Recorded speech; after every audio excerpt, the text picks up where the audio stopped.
आमर जो सी बीच अच्छी पुरी सी बीच गोवा ठू भी बेटर अच्छी बॉम्बे ठू बेटर ताले एठी टूरिस्ट माने कहीं आसुना पुरी को आप भावुना कौन किसी असुविधा रही कि आमर एक्चुअली माइंडसेट मो अनुसार तो माइंडसेट बोली मुझे मन करी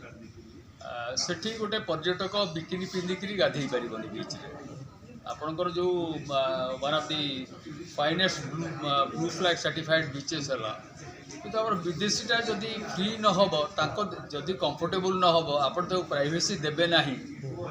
तेज से केमती आसिक आप जो मैंने आगुरी आसूले जी प्राइवेसी थी आजिकल से प्राइवेसी ना बीच रे आमर सेटा हूँ मेजर असुविधा आम केवल गोल्डन बीच तो कहले हेनी आम कंपेयर करवा दरकार जे अन्य अंतर्जातिक क्षेत्र में भारत में जो बीचेस अच्छी गोवा अच्छी कि कौटी अच्छी सेठी विदेशी माने केते कंफर्टेबल सेठी से कंफर्टेबिलिटी ना ओडिशा रे जो असुविधा होती आम से दिगरे कार्य करवा दरकार से कंफर्टेबल केमती मिल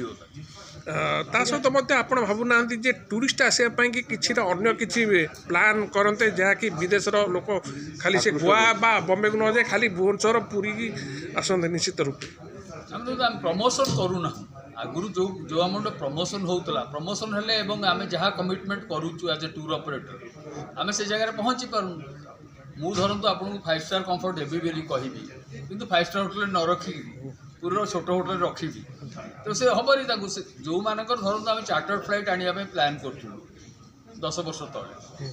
आम पुरी रे इंफ्रास्ट्रक्चर देखलु इंफ्रास्ट्रक्चर पुरी रे ना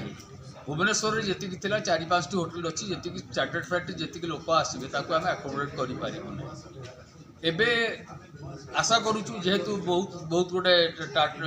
आईटीसी आसूची ताज आसूची एवं स्वस्ति ग्रुप भी होटेलटा आसो इंफ्रास्ट्रक्चर बढ़ला आम टूरिस्ट फ्लो जो मान आम चार्टर्ड फ्लाइट आसुचे गोवा को आम एत आसीपारे सर ब्रांड एम्बेसडर अमिताभ बच्चन को बनइले किसी फायदा हम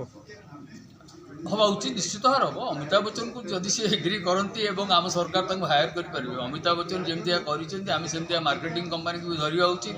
जो मैंने प्रमोट करें।